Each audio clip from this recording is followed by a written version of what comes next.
देखिए हीर एक्सप्रेस 12 सितंबर से आपके नजदीकी सिनेमा घरों में। शारदीय नवरात्र आज से नैना देवी के कपाट रात 2 बजे खुले। मिर्जापुर के विंध्यवासिनी धाम में हजारों की भीड़। कोलकाता में बांग्ला भाषा थीम पर सजे पंडाल।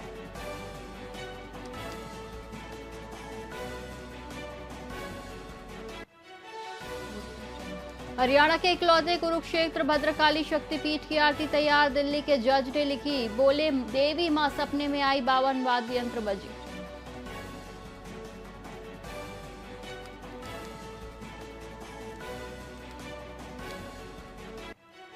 भारत की पाकिस्तान पर लगातार 7वीं जीत। अभिषेक और गिल ने 59 गेंदों पर 105 रन जोड़े। 7 गेंद बाकी रहते जीता मैच।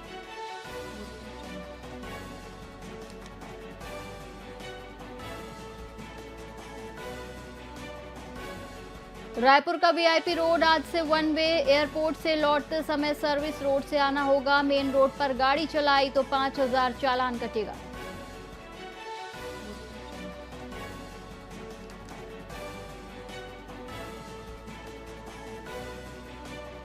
बलरामपुर सरगुजा समेत छत्तीसगढ़ के 16 जिलों में बिजली गिरने का खतरा। गरज चमक के साथ बौछारें पड़ेंगी। बाकी जगहों पर मौसम सामान्य। 2 दिन बाद फिर बरसात।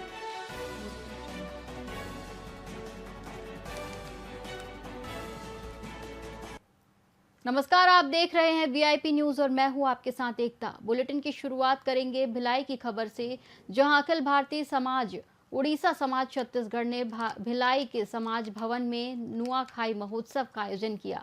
समाज के सदस्यों ने रंगारंग कार्यक्रम प्रस्तुत किए और इस अवसर पर रक्तदान शिविर का भी आयोजन किया। नुआखाई उड़ीसा का प्रमुख त्योहार है, जिसमें नई फसल के आगमन पर पूजा अर्चन कर देवी को भोग चढ़ाया जाता है और लोग एक दूसरे से खुशियां बांटते हैं। इस अवसर पर शिक्षा मंत्री गजेंद्र यादव, वैशाली नगर विधायक रिकेश सेन, जिला पंचायत अध्यक्ष सरस्वती बंजारे और समाज सेवी इंद्रजीत सिंह मुख्य अतिथि के रूप में उपस्थित रहे। उन्होंने समाज के लोगों को शुभकामनाएं दी और पर्व की खुशियां साझा की। छत्तीसगढ़ और उड़ीसा की संस्कृति लगभग एक समान है, जीवन यापन लगभग एक समान है और आध्यात्मिक रूप से हम सब लोग जानते हैं उड़ीसा से हमारा बहुत अच्छा जुड़ाव है। हम लोग माँ बमलेश्वरी को मानते हैं, वैसे ही वहाँ माँ समलेश्वरी पूजा करते हैं। भगवान जगन्नाथ आराध्य हैं उड़ीसा के और भगवान जगन्नाथ को छत्तीसगढ़ का देवभोग का चावल चढ़ता है। तो ये हम सब के सौभाग्य है कि ऐसे उड़ीसा समाज के लोगों को बीच में आने का मुझे अवसर मिला।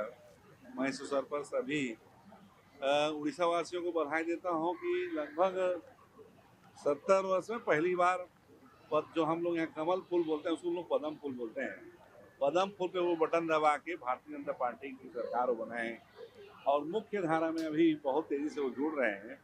वहाँ भी महिला सशक्तिकरण की दिशा में सरकार काम कर रही है और माननीय मोदी जी का जो संकल्प है विकसित भारत, श्रेष्ठ भारत की दिशा में उड़ीसा भी बहुत आगे बढ़ेगा। अखिल भारतीय उड़िया समाज द्वारा हर वर्ष की भांति इस वर्ष भी अखिल भारतीय उड़िया समाज ने नुआखाई महोत्सव 2025 का आयोजन किया।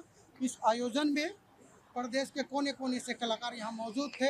एक से एक छत्तीसगढ़ी और उड़ीसा की संस्कृति कल्चर को दिखाया है और ये जो बच्चे हैं मंच नहीं मिलने के कारण ये लुप्त हो जाते हैं। मेरा परम सौभाग्य है कि हमारे अखिल भारतीय उड़िया समाज में नुआखाई का बहुत ही भव्य आयोजन किया जा रहा है, जिसमें मुझे भी आमंत्रण किया गया था।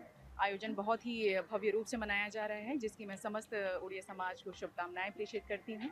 और साथ ही साथ हमारे दुर्ग जिले के कलेक्टर सर ने नुआखाई की महोत्सव के लिए शासकीय अवकाश की भी घोषणा की है, जिसके लिए हमारी उड़िया समाज के लिए बहुत ही सम्मान की बात है। तेलंगाना के विधायक टी राजा कोरबा प्रवास पर पहुंचे और हिंदुत्व हुंकार रैली में शामिल होकर हिंदुओं को जागृत करने का संदेश दिया। उन्होंने लाउजवाद और धर्मांतरण पर रोक लगाने के लिए कार्रवाई बढ़ाने पर जोर दिया। इस रैली में छत्तीसगढ़ के कैबिनेट मंत्री खुशवंत साहिब भी मौजूद रहे, जिन्होंने धर्मांतरण रोकने के लिए जल्द विधायक लाने की बात कही। घंटाघर कोरबा में आयोजित सभा में लगभग 2500 से 3000 लोगों ने धर्मांतरण रोकने की शपथ ली। बड़ी संख्या में और बजरंग दल के कार्यकर्ता भी उपस्थित रहे।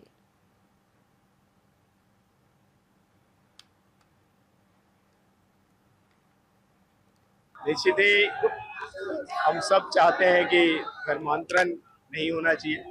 सबको अपनी अपनी आज़ादी है और हमारा देश अनेकता में एक है, हम सब एक हैं और निश्चित ही सबको अपनी अपनी आज़ादी है। तो निश्चित धर्मांतरण दबाकर, लालच देकर, डराकर, धमकाकर इस प्रकार से किया जाता है, इसको कहीं ना कहीं संज्ञान में सरकार लेनी है।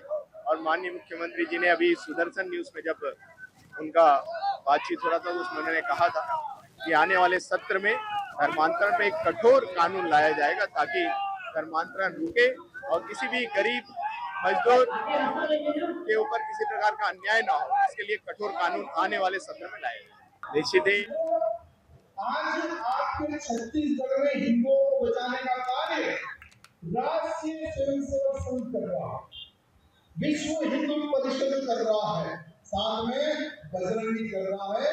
इनको क्या लेने देना है? और मैं उन परिवार से पूछना चाहता हूँ, अरे 1000, 2000, 5000 लेकर तुम तुम्हारा धर्म बदल लोगे तो क्या होगा? सोचो, उनकी संस्कृति ने हमारी संस्कृति में बहुत अंतर है।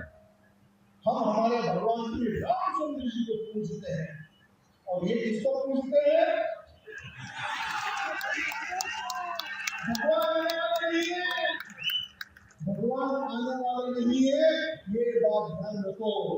साथ ही साथ कुछ वर्ष पहले एक तरफ हिंदुओं को धर्मांतरण से मारा जा रहा है, दूसरी तरफ हिंदुओं को जिहाद से मारा जा रहा है। कुछ वर्ष पहले आप ही के इस कोरबा में एक बहुत ही भयंकर लौ जिहाद का केस हुआ। सोशल मीडिया के माध्यम से हिंदू लड़की को सारा हिंदू नाम बोलकर फंसा लेता है, हिंदू नाम बोलकर फंसा लेता है। और जब वो हिंदू लड़की को पता चलता है कि हिंदू नहीं, ये तो जिहादी है, वो लड़की बात करना बंद कर देती है। तो वो जिहादी गुजरात से फ्लाइट पकड़ के कोरबा में आकर 51 बार हमारी हिंदू बहन के छाती पर, पेट पर चाकू से हमला करके हमारी हिंदू बहन को उठा लेता है। आजीवन की सजा होगी उसको, मार देता है। वो समय पर भी कोई आगे नहीं आया। यही विश्व हिंदू परिषद, यही बजरंग के कार्यकर्ता फैल के उसको जेल भेजने का काम हुआ। रायपुर के WRS कॉलोनी मैदान में 2 अक्टूबर को श्री राम विजयदशमी उत्सव मनाया जाएगा। विधायक पुरंदर मिश्रा ने प्रेस कॉन्फ्रेंस में बताया कि इस बार भी दशहरा धूमधाम से मनाया जाएगा, जिसमें मुख्य अतिथि के रूप में राज्यपाल रामेन डेका, मुख्यमंत्री विष्णुदेव साय और कई मंत्री, सांसद और विधायक शामिल होंगे। विधायक ने बताया कि ये उत्सव पिछले 55 सालों से मनाया जा रहा है और इसे देखने के लिए दूर दूर से लोग आते हैं। उन्होंने कहा कि इस साल भी भव्य आतिशबाजी और धूमधाम के साथ इसका आयोजन किया जाएगा। उन्होंने प्रशासन और जनता से भी कार्यक्रम में शामिल होने की अपील की है। हम विजयदशमी उत्सव है जिसे हम दशहरा के रूप में मनाते हैं, बड़े धूमधाम से मनाया जाएगा। महामहिम राज्यपाल महोदय, माननीय मुख्यमंत्री जी, प्रभारी मंत्री, सांसद महोदय, विधायकगण उपस्थित रहेंगे और लाखों की संख्या में दर्शक उपस्थित रहेंगे। मैं प्रेस सहित प्रशासन को, शासन को निमंत्रित करता हूं और आपको धन्यवाद करता हूं। जय जय।